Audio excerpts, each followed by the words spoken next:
contractor here at Chester Art Center. I am going to demonstrate how to do some wet felting using a resist. We'll talk about a resist in a second, and a mat, and 2 sheets of bubble wrap,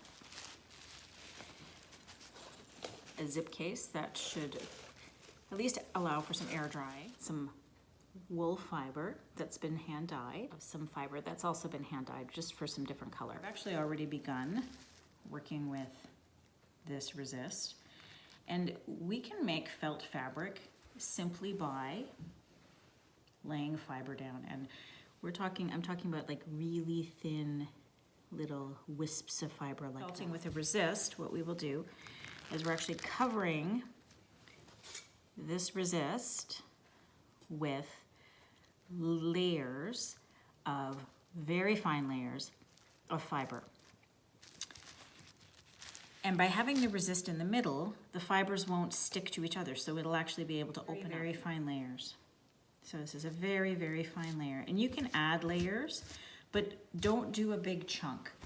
Often when people start felting, they want to go fast, so they'll take a big piece of fiber like that and try and felt with that, and that's too much. We actually need to have it quite thin and wispy. And if you use your hands and you grab the fiber kind of with the base of your hand and you get sort of just a thin, thin wisp that you can see through, that's helpful. So we'll do one layer like this.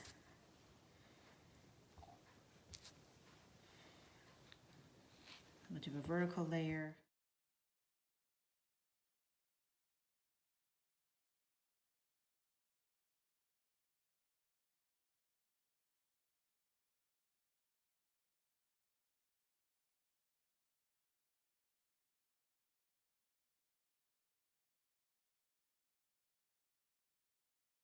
So now we're just going to dribble. You can just pour the water through a little bit. There we go. And if it doesn't appear to be soaked, that's okay. We're going to layer this slowly on top and squish it. And you can sort of see that the water comes through all of the fiber. And now what we're going to do is we're going to flip this. And this already has fiber on it, so I'm going to carefully peel this layer back. And you see how there's fiber all on the outside? We're just going to gently pull that towards this side. And if your sense of balance is upset, that's okay. We're going to do it again on the other side. So I'm pulling all of these little loose fibers in. Okay, and now we're going to do another layer.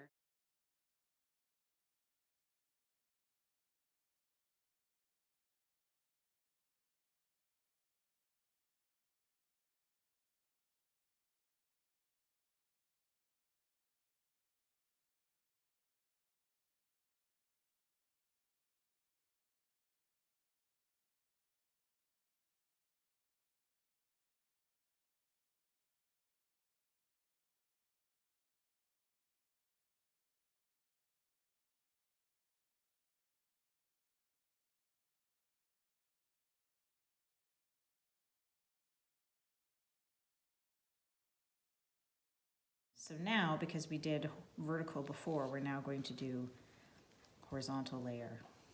Very, very thin.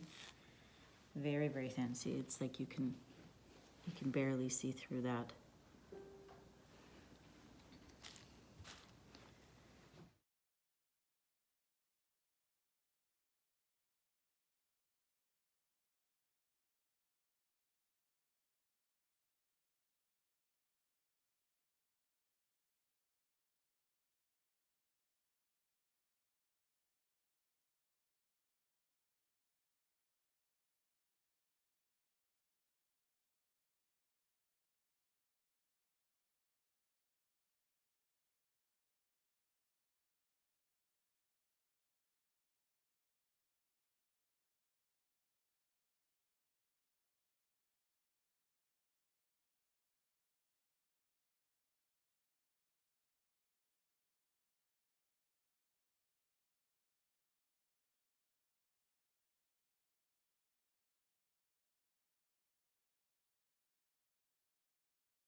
This is roving. And this is actually a bit packed down. So and it's got really long staples. So you're gonna grab that fiber and see how nice and long and thin that is.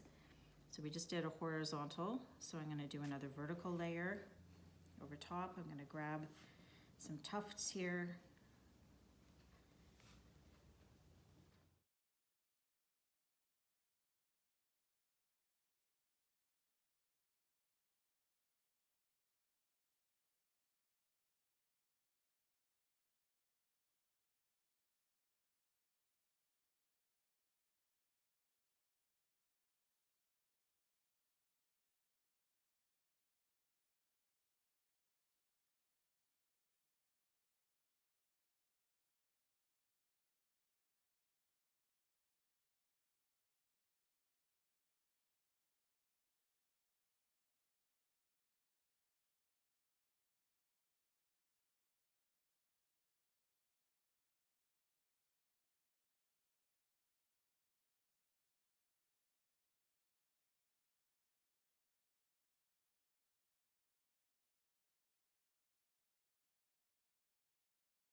And we're going to turn this into agitation in this direction.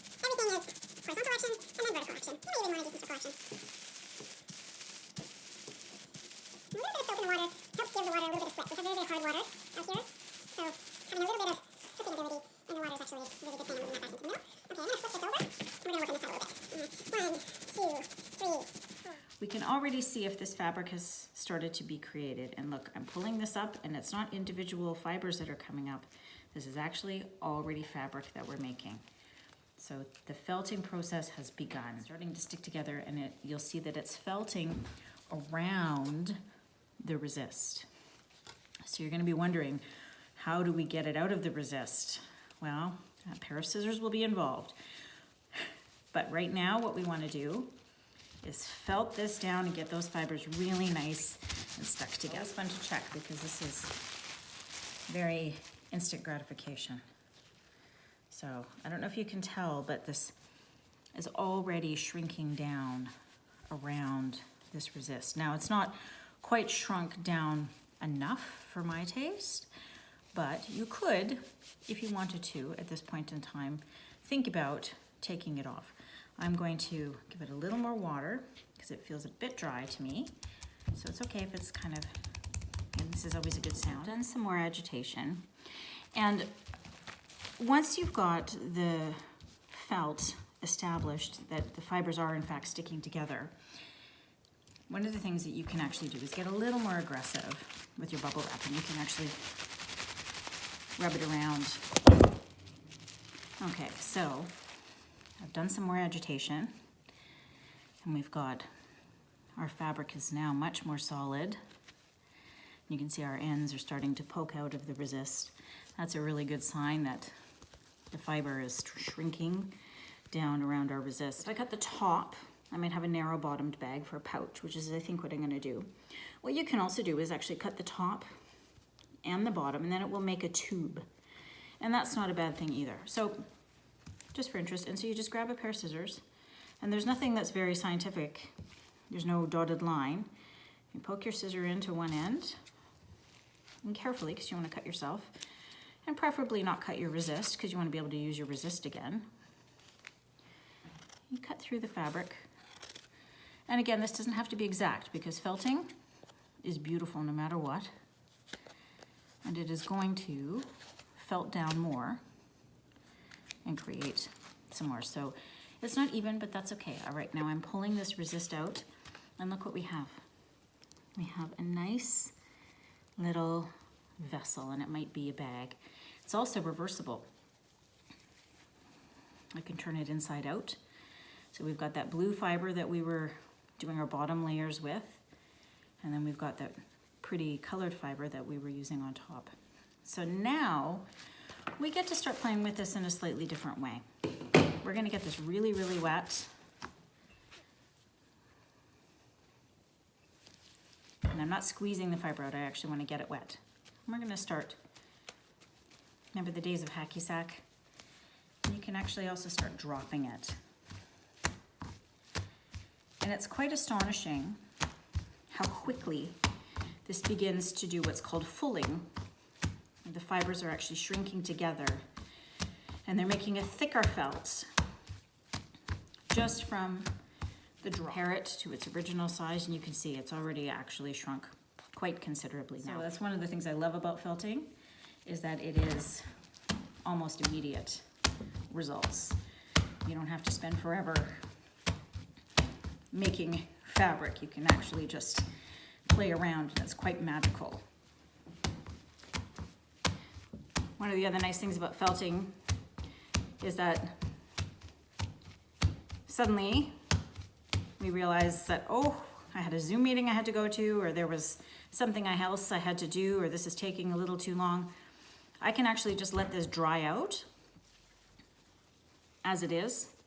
It's actually kind of fun to see what happens to it if I just dry it out like this. And then I can get it wet and come back to it and keep shrinking it again. So I'm gonna keep going, shrinking this a little bit more, but eventually I can start to see this is gonna make a really lovely little pouch.